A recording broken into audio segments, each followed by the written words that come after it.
Assalamualaikum warahmatullahi wabarakatuh. Selamat datang kembali guys di channel Trader Efik. Oke, karena banyak yang meminta untuk analisa BTC USD atau Bitcoin, saya akan coba untuk menganalisa ya setidaknya mungkin di minggu depan ya. Ini adalah analisa untuk forecast seminggu ke depan. Nah, oke, dan ini bukan sinyal sebenarnya, bukan sinyal karena kita masih sama-sama belajar. Jadi buat teman-teman sekalian yang nanya ini perspektif saya gitu, maksudnya ini adalah pandangan saya bagaimana saya cara menganalisa Bitcoin. Oke. Nah, nanti masalah teman-teman nanti mau ngikut atau mau menggunakan analisa ini ya terserah teman-teman. Saya terus terang nggak tanggung jawab kalau ada apa-apa. Saya hanya nge-share apa yang ada dalam pikiran saya hanya nge-share pendapat saya. Nah, alangkah lebih bijaknya jika teman-teman itu gini guys. Teman-teman ketika melihat konten tentang trading dimanapun itu berada, di YouTube, TikTok, atau apalah platformnya, teman-teman compare dulu ya sama pemahaman teman-teman. Teman-teman cocokkan dulu dengan teknik yang teman-teman punya. Sekiranya kok berlawanan, nggak cocok, pikirin lagi, jangan asal ngikut itu. Nah, karena apa? Karena ini adalah proses belajar. Oke, langsung saja kita masuk ke chart. Di sini saya sudah membuka Bitcoin ya di time frame monthly. Kalau teman-teman perhatikan di time frame monthly ini kan kita mempunyai fair value gap yang sangat besar, dan kebetulan ini fair value gap direspek oleh candle ini. Nah, ya kan? Kita mempunyai fair value gap di sini dan candle ini ternyata ngerespek ini, guys.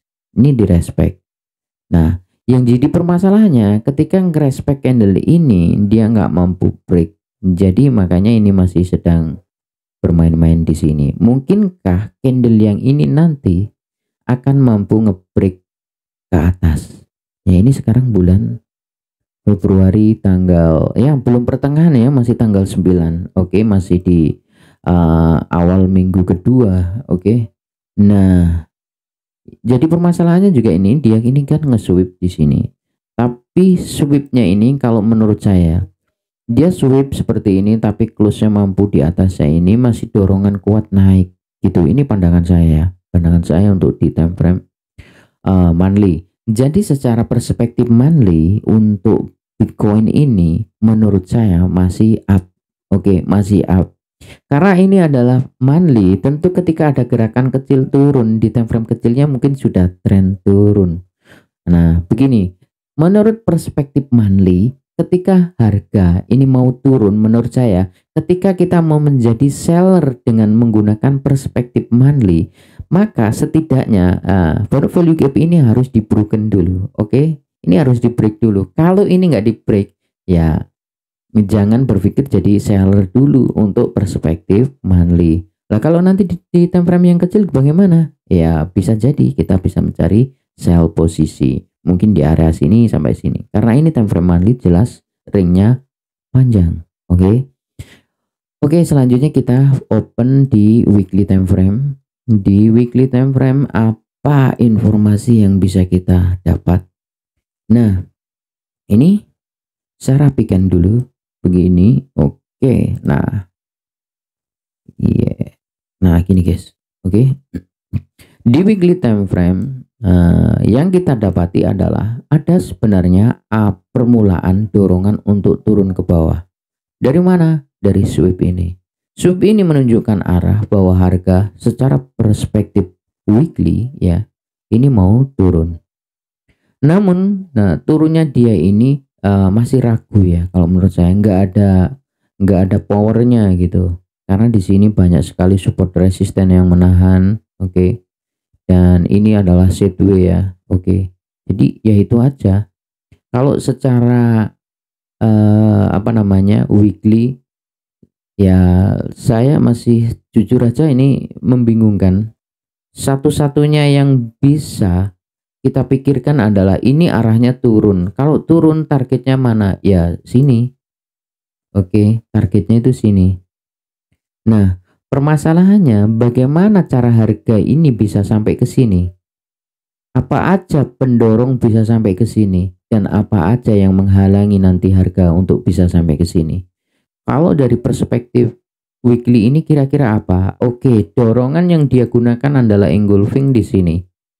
Oke.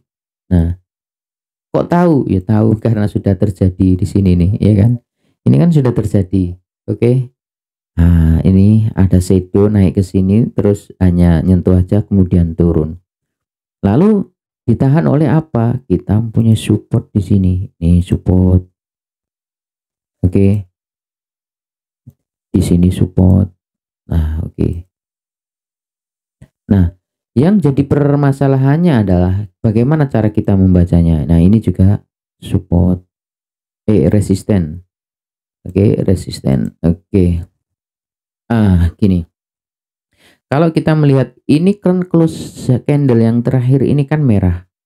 Artinya bagaimanakah dia ceritanya? Berarti kan open di sini, kemudian membuat high di sini, kemudian membuat low di sini, baru kemudian close di sini. Oke. Membuat open di sini, membuat high di sini, low di sini dan close di sini. Apakah benar begitu? Nah, coba kita andai gini, terus kita lihat di H4. Nah, apa fungsinya? Nah, nanti saya ini dulu ya. Oke. Oh, ternyata gini, guys. Ini kan berarti open di sini. Turun dulu membuat low, kemudian naik. Iya kan? Kemudian naik. Nah, ini ceritanya ternyata enggak ini ya. Gini, guys. Open di sini. Setelah open kan dia langsung turun ya. Turun, ketahan support yang saya tandai di weekly tadi ini, 2 garis ini. Nah, ini kan keren nahannya. Oke, terus kemudian dia naik, ketahan di sini. Ini tadi adalah engulfing.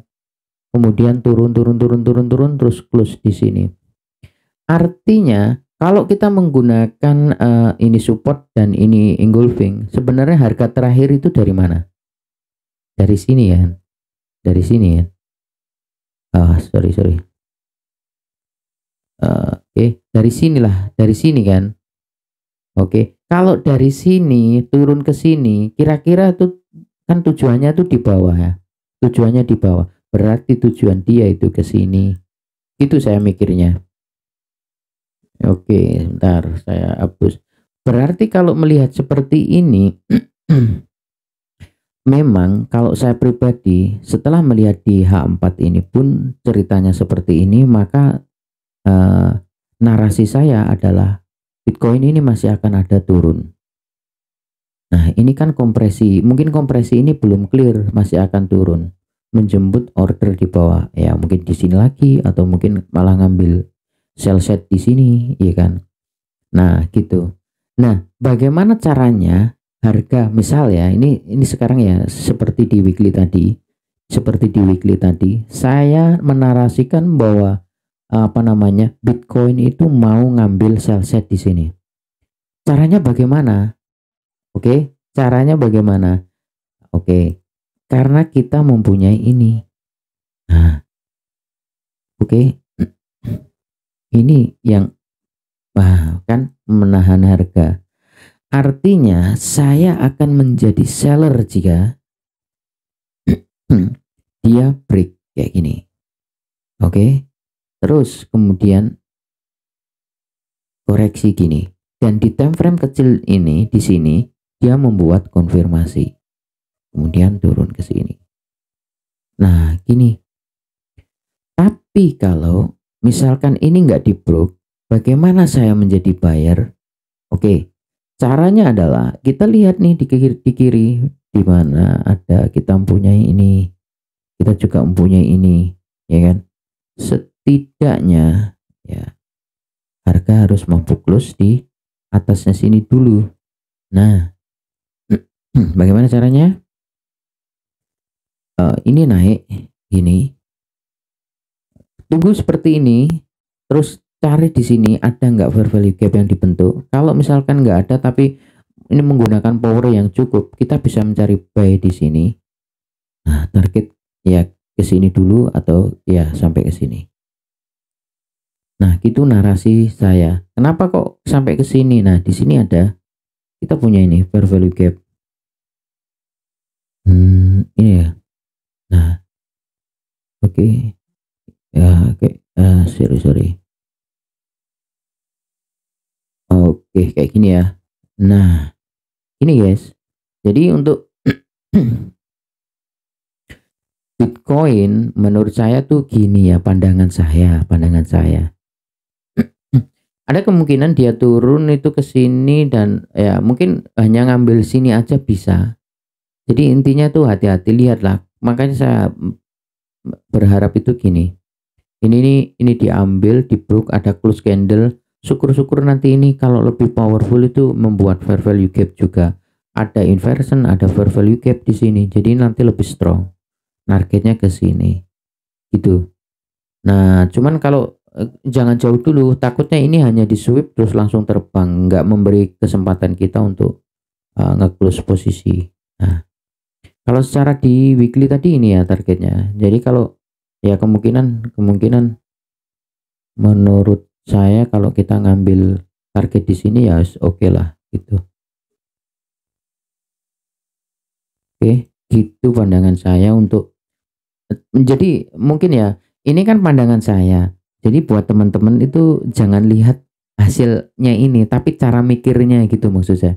Cara mikir saya bagaimana sih saya menganalisa ini gitu. Itu yang saya harapkan. Nah, nanti apakah cara mikir saya itu pasti benar? Ya belum tentu, bisa saja salah, ya kan? Eh, tapi ya nggak mungkin selalu salah, nggak mungkin selalu benar. Artinya gini, ya lagi-lagi itu saya berharap teman-teman tuh compare dulu gitu loh. Compare dulu dengan teknik yang teman-teman punya. Jadi kalau nanti cocok ya pakai, kalau misalkan enggak ya dipikirin lagi gitu maksud saya. Oke ya, sampai sini semoga bisa dipahami, saya harap ya. Saya rasa cukup, mohon maaf jika ada kekurangan. Saya akhiri, wassalamualaikum warahmatullahi wabarakatuh.